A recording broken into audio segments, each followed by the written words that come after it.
Қызыл телпек. Ертеде кішкентай бір сүйкімді қыз өмір сүріпті. Анасы оны өте жақсы көреді екен. Әжесінің де ең сүйікті немересі еді. Бірде әжесі немересінің туған күніне қызыл телпек сыйлапты. Қыз әжесінің сыйлығын басынан тастамай киіп жүретін болыпты. Содан бері көршілері кішкентай қызды қызыл телпек деп атап кетіпті. Бір күні анасы бәліш пісіріп қызына: «Қызым, мына бәлішпен бір құты майды әжеңе апарып, қал жағдайын біліп қайтшы» дейді. Қызыл телпек: «Жарайды анашым, апарып берейін» деп бәлішпен май салынған себетті алады. Анасының сөзін екі етпейтін қызыл телпек әжесіне аттанады. Оған әжесі тұратын ауылға жету үшін орман арқылы өту керек еді. Қызыл телпек орманда жалғыз жүрудің қаншалықты қауіпті екенін білмеді. Сондықтан ол өлең айтып, гүл теріп, асықпай жүрді. Бір кезде орманның ішімен келе жатқан қыздың алдынан бір қасқыр шыға келеді. «Қызыл телпек, сен қайда барасың?» деп қасқыр сұрайды. «Мен әжемнің үйіне барамын. Оған анамның пісірген бәлішін, бір құты май алып бара жатырмын» дейді қыз. Қызыл телпек қасқырдың жаман пиғылынан бейхабар еді. «Ал әжең қайда тұрады?» деп қасқыр сұрайды. «Әжем бе? Ол орманның ар жағындағы ауылда. Ауыл шетіндегі диірменнің жанындағы бірінші үйде тұрады» деп қызыл телпек қасқырға әжесінің тұратын жерін дәл айтып береді. Бұл кезде жақын маңда отыншылар ағаш кесіп жатқан болатын. Қасқыр сол отыншылардың даусын естіп қызға тиіспейді. Қызыл телпектің әжесінің тұратын жерін біліп алған ол алдымен әжесін жемек болады. «Жарайды, мен де сенімен бірге сол ауылға барып, әжеңнің жағдайын сұрап қайтайын. Кел, екеуміз жарысайық. Әжеңе қайсымыз бірінші жетер екенбіз. Сен мына жолмен бар, мен ана жолмен жүрейін».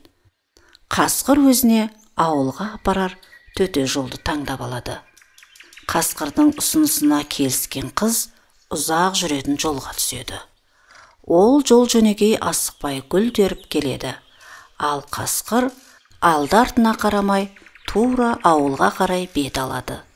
Қызыл телпектің әжесінің үйіне осылай ерте жеткен ол есікті қағады.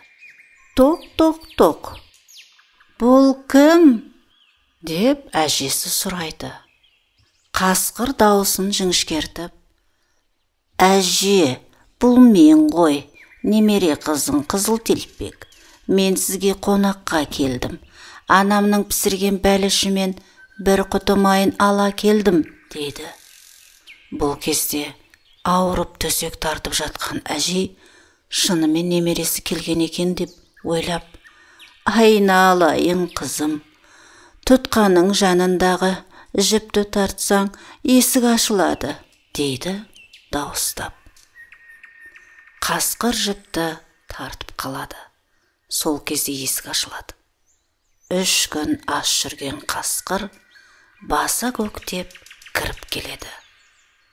Ашқарақтанып бірден әжейді бас салады да бүтіндей жұта салады. Содан соң есікті жауып, басына әжейдің қалпағын киіп, көзіне көзілдірігін тағып, төсегіне жатады да қыздың келуін күтеді. Сәлден соң есікті қызыл телпек қағады. «Тоқ-тоқ-тоқ, бұл кім?» дейді жуан дауыспен тойып алған қасқыр. Қыз гүрілдеген дауысты естіп қорқып кетеді. Артынша әжеме суық тиіп даусы содан өзгерген болар деп ойлайды. Бұл мен, сіздің немереңіз, Қызыл Телпекпін.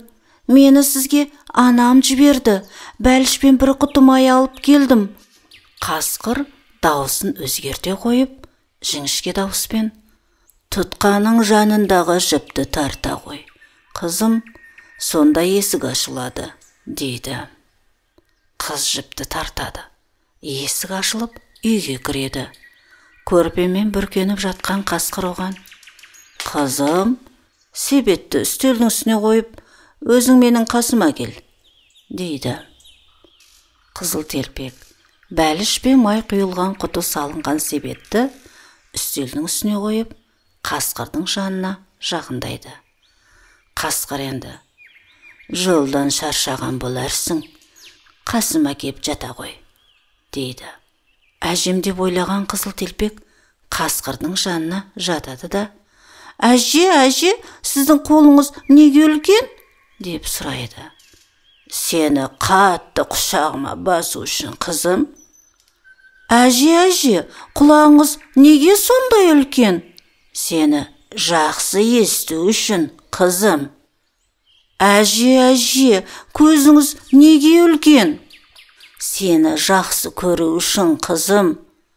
Әже, түсіңіз неге сондай үлкен? Сені тезірек жеу үшін, қызым-ау, деп Қызыл Телпекті бас салып, аяғындағы кебісі Қызыл Телпегімен бірге жұта салады. Байғұс қыз айқайлап та үлгермейді. Бірақ бақытына қарай дәл осы сәтте үйдің қасынан бір отыншы өтіп бара жатқан еді. Отыншы қасқырдың дауысын естіп, үйдің терезесіне қарайды. Үй ішінде төсекте орнынан қозғала алмай жатқан қасқырды көреді. Оның қампиған қарнына қарап, не болғанын бірден түсіне қояды.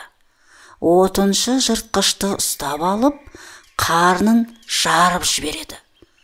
Қасқырдың ішінен Қызыл Телпек пен әжесі дін аман шыға келеді.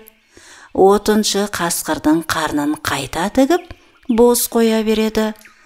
Қызыл Телпек пен әжесі отыншыға алғыстарын білдіреді.